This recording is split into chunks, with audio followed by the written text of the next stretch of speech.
Hello student, मैं आपका शिक्षक मित्र आपका आपके यूट्यूब चैनल में हार्दिक स्वागत करता हूं।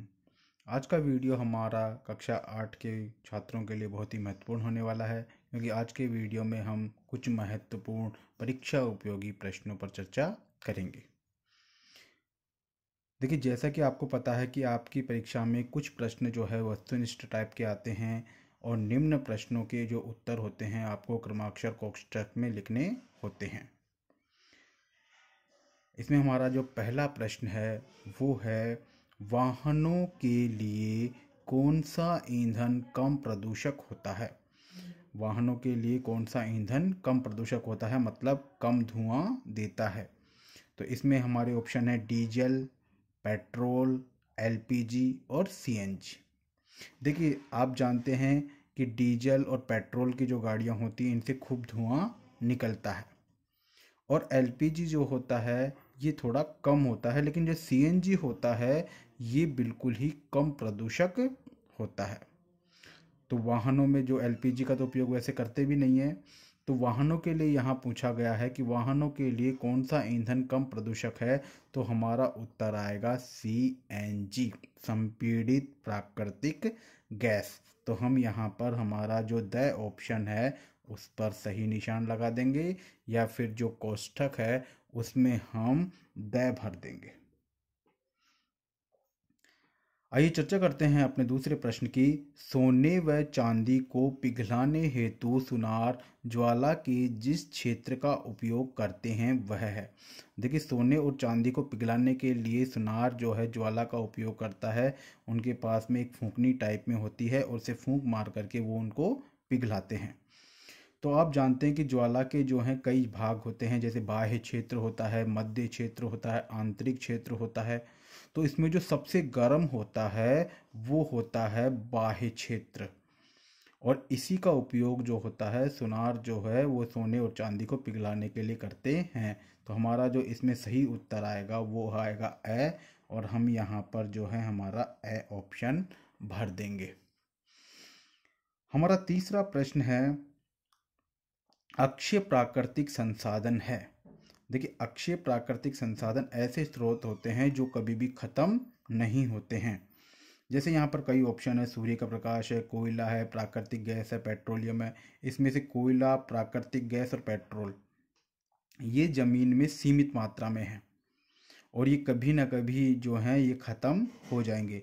लेकिन आप जानते हैं कि सूर्य का जो प्रकाश होता है ये कभी भी ख़त्म नहीं होगा, अर्थात अक्षय प्राकृतिक संसाधन जो है वो है सूर्य का प्रकाश, और हमारा जो ए ऑप्शन है वो बिल्कुल सही है। तो यहाँ हम जो है ब्रैकेट में ए भर देंगे। हमारा जो चौथा प्रश्न है वो है, निम्न में से दाह्य पदार्थ नहीं है। दाह्य दाह्य का मतलब होता है जलना, अर्थात इनमें से कौन सा ऐसा पदार्थ है जो जल नहीं सकता। तो यहाँ पर कई ऑप्शन है, जैसे कि मैग्नीशियम है, कास्ट कोयला है, लोहा है, लकड़ी है। तो आप जानते हैं इनमें से कौन सा पदार्थ जल नहीं सकता, तो वो है हमारा लोहा। लोहा कभी नहीं जलता है। तो हम यहाँ पर हमारा जो ऑप्शन जो है हमारा सही ऑप्शन है लोहा, और इसके लिए हम स ऑप्शन भर देंगे। अब यहाँ पर जो हैं कुछ प्रश्न हमारे परीक्षा में सत्य असत्य टाइप के भी आते हैं, जिसमें जो सही कथन होता है उसके सामने आपको सत्य लिखना होता है, और जो गलत कथन होता है उसके सामने आपको असत्य एफ लिखना होता है। जैसे यहाँ पर सत्य असत्य में पहला है, निषेचित अंडा युग्मनज कहलाता है। तो बिल्कुल, जब अंडा निषेचित हो जाता है, अर्थात जब शुक्राणु और अंडाणु मिल जाते हैं, तो शुक्राणु और अंडाणु के मिलने के पश्चात जो अंडा होता है उसको अब हम युग्मनज कहते हैं। तो ये हमारा जो कथन है वो बिल्कुल सही है, इसलिए हम यहाँ पर जो है सत्य लिखेंगे। दूसरा है, किशोर अवस्था 13 से 19 वर्ष तक की होती है।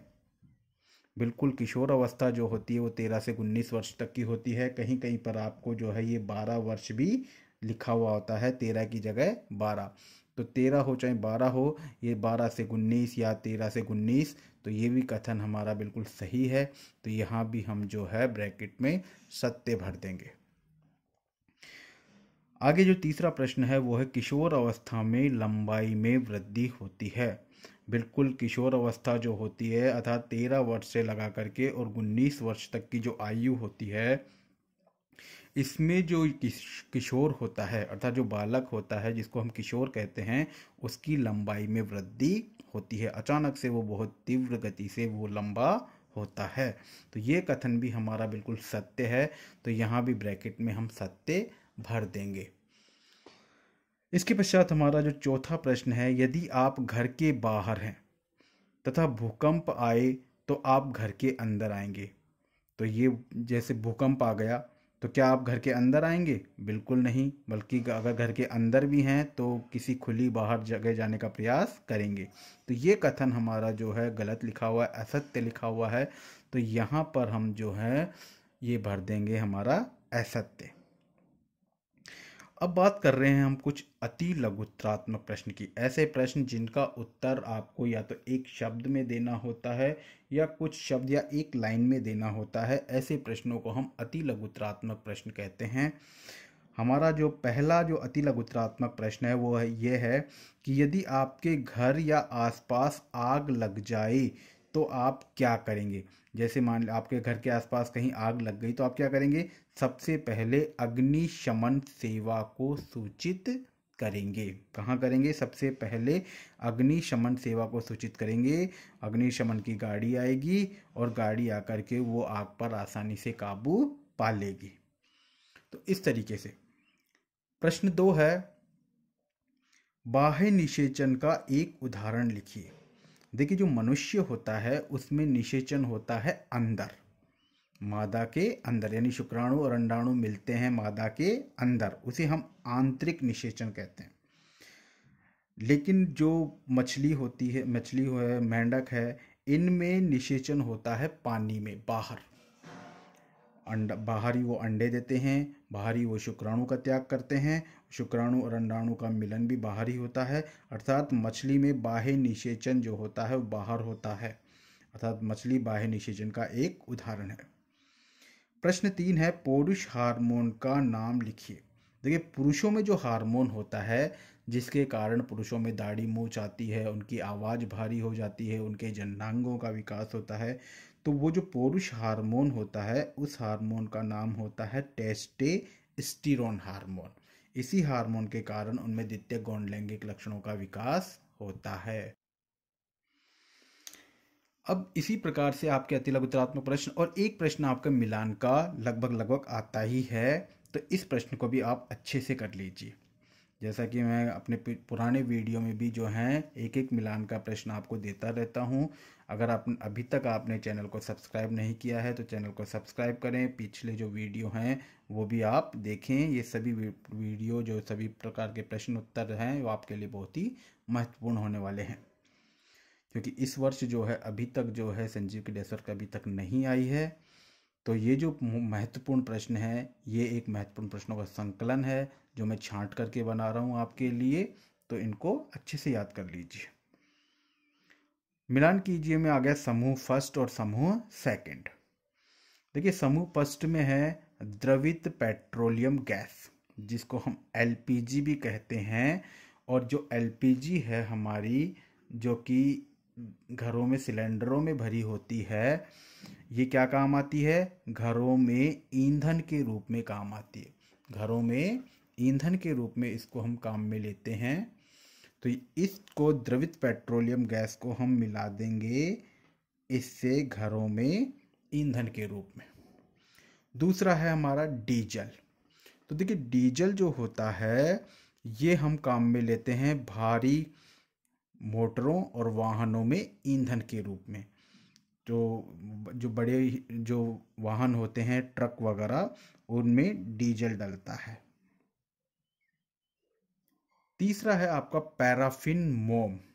मोम का उपयोग हम जो करते हैं वो मरहम बनाने में, वैसलीन बनाने में, मोमबत्ती बनाने में करते हैं। और इधर एक रह गया और इधर भी एक रह गया। तो अब तो संभावना इसी से मिलाने की है कि बिटुमिन जो होता है इसका उपयोग पेंट और सड़क निर्माण में किया जाता है। इस तरीके से आप समूह का मिलान कर देंगे। फिर एक प्रश्न आपके लघुत्रात्मक टाइप का प्रश्न आता है, यदि आपको चिकने फर्श पर चलना दौड़ना हो तो आप किस प्रकार के चप्पल जूते पहनेंगे। कि अगर आपको चिकने फर्श पर चलना है तो आप जो है किस प्रकार के चप्पल और जूते पहनेंगे। यदि हमें चिकने फर्श पर चलना है या दौड़ना हो तो हम ऐसे जूतों या चप्पलों का प्रयोग करेंगे जिनके तली खांचदार हो। इससे जूतों और चप्पलों की फर्श पर पकड़ बनती है और हम जो हैं वो फर्श पर फिसलते नहीं है। मतलब जूतों में खांच होनी चाहिए, कीलें होनी चाहिए। कीले होने से क्या होगा कि उनकी जो फर्श पर जो पकड़ हो जाएगी वो मजबूत हो जाएगी। और अगर फर्श चिकना भी है तो चिकना फर्श होने के बावजूद भी हम जो है उस पर फिसलेंगे नहीं। तो इस तरीके से हमारा जो आज का जो हमारी जो चर्चा है वो समाप्त होती है। आशा करता हूँ कि ये वीडियो आपको पसंद आया है। अगर पसंद आया तो प्लीज़ इसे लाइक करें और चैनल को सब्सक्राइब ज़रूर करें। धन्यवाद बच्चों।